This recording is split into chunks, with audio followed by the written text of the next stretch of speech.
नमस्ते बच्चों। आज हम लोग अपने प्राथमिक विद्यालय पट्टी प्रद्युमन की ई पाठशाला के चैनल पर आप लोगों को हिंदी व्याकरण के कुछ प्रश्नों के उत्तर बताएंगे। आप सभी बच्चे ध्यान से देखेंगे और समझेंगे, और उसके बाद हम जब हटेंगे बोर्ड के आगे से तो धीरे से इस वीडियो को रोक करके आप अपनी कॉपी में ये सारे नोट्स बनाएंगे और स्कूल खुलने पर चेक करवाएंगे। तो ध्यान से देखिए, हम लोगों ने पिछले 2-3 प्रश्न किए थे। अब अगला प्रश्न है, वर्ण या अक्षर किसे कहते हैं? वर्ण या अक्षर किसे कहते हैं, ध्यान से समझना। उत्तर है, वर्ण या अक्षर भाषा की वह छोटी से छोटी मूल ध्वनि है। भाषा की छोटी से छोटी मूल ध्वनि, जहां से शुरू होता है कोई भी काम, जहां से शुरू हो तो वो मूल ध्वनि है। कैसी है? वर्ण जो है या अक्षर जो है वो भाषा की वह छोटी से छोटी मूल ध्वनि है जिसके टुकड़े न हो सके, जिसके टुकड़े उसके टुकड़े नहीं हो सकते हैं। जैसे अ, इ, उ, क, ख, अब इनका कोई टुकड़ा नहीं हो सकता आदि।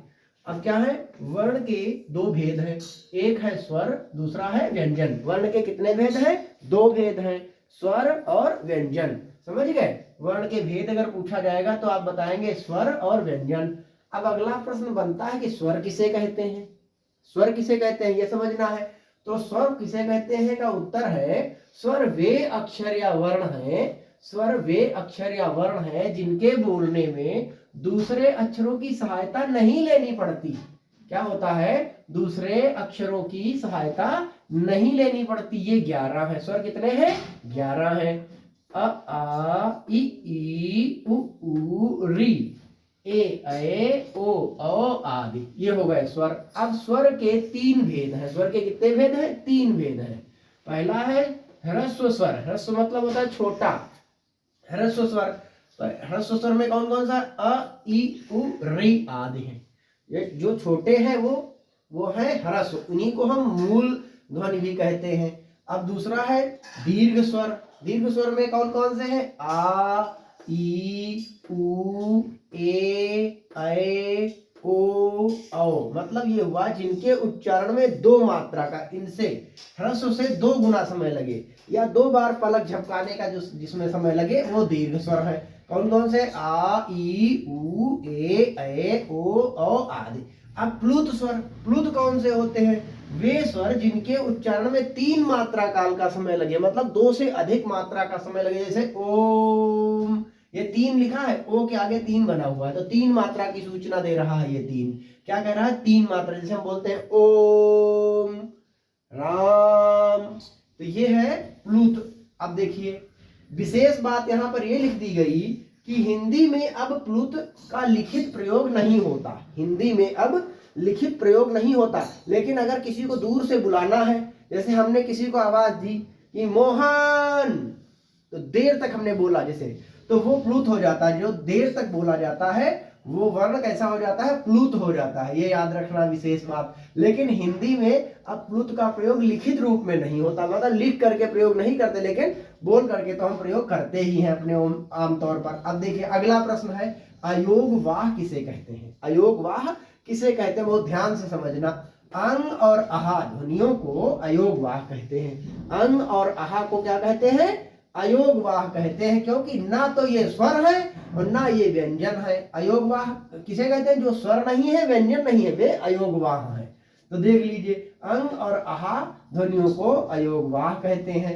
अब अगला प्रश्न आ गया कि व्यंजन किसे कहते हैं? अगला प्रश्न आ गया, व्यंजन किसे कहते हैं? तो ध्यान से समझेंगे। व्यंजन वे वर्ण या अक्षर हैं जिनके बोलने में स्वरों की सहायता लेनी पड़ती है। अब कैसे लेनी पड़ती है बहुत ध्यान से समझना। फिर से एक बार समझिए, व्यंजन वे वर्ण या अक्षर हैं जिनके बोलने में स्वरों की सहायता लेनी पड़ती है। जैसे क। अब देखिए इसमें क में हलंत लगा हुआ, मतलब इसमें क में आ नहीं है, तो इस स्थिति में हम बोल ही नहीं सकते इसको। तो ये क कितनी भी आ निकल जाता है, तो इसमें का में हलंत मतलब स्वर नहीं है, जिसमें आ नहीं है, तो का में आ जोड़ने से का बना। अब देखिए ये जो का बना है इसमें आ छिपा हुआ है इसके अंदर, तो का में आ का, फिर तथा खा में आ जोड़ने से ख बन जाता है। इसी तरीके से जितने भी व्यंजन है सब में आ छिपा हुआ है, तो समझ लीजिए कि का में आ जोड़ने से क तथा खा में आ जोड़ने से खा बन जाता है। अब है स्वर के बिना हम व्यंजन वर्णों को लिख तो सकते हैं, स्वर के बिना हम व्यंजन वर्णों को लिख तो सकते, मतलब छोटा आ बिना लगाए हम लिख तो लेंगे हलंत लगा करके, ऐसे ये लिखा हुआ है, लेकिन बोल नहीं सकते। स्वर के बिना हम व्यंजन वर्णों को लिख तो सकते हैं। जैसे कैसे कैसे लिखेंगे, का में हलंत लगा दिया, खा में हलंत लगा दिया, गा में हलंत लगा दिया, घा में हलंत लगा दिया, सब में जितने भी हैं ये व्यंजन जितने भी इनमें सब में हम हलंत लगा के लिख तो सकते हैं, लेकिन हम क्या कर सकते, बोल नहीं सकते, इन्हें हम बोल ही नहीं सकते, जब तक स्वर नहीं लगा होगा हम बोल ही नहीं सकते। तो हिंदी वर्णमाला में व्यंजन कितने हैं, 33 व्यंजन होते हैं। हिंदी वर्णमाला में 33 व्यंजन होते हैं। कौन कौन से हैं व्यंजन के प्रकार, समझ लीजिए कौन कौन से हैं। पहले तो हैं 5 वर्ग हैं, का वर्ग, च वर्ग, देखिए ध्यान से, का वर्ग, फिर च वर्ग, फिर ट वर्ग, फिर त वर्ग, फिर पा वर्ग। अब देखिए का वर्ग में कौन कौन से हैं, का खा गा घा अंगा, फिर चा वर्ग में चा छा जा जा इया, फिर टा वर्ग में टा ठा डा ढा अणा, ता वर्ग में ता था दा धा ना, पा वर्ग में पा फा बा भा मा, फिर अंतस्थ, देख लीजिए यहाँ पर आ गए अंतस्थ। अंतस्थ कौन कौन से हैं, या रा ला वा, अंतस्थ कौन कौन से हैं, या रा ला वा। ऊष्म, ऊष्म है श श श ह। अच्छा हाँ, ध्यान रखो, हमारे साथ बोलते भी रहो सब बच्चों, अगर बोलोगे आप तभी सीखोगे, तो इसलिए बार बार बोलते रहना है। तो ऊष्म कौन कौन से हैं, श श श ह।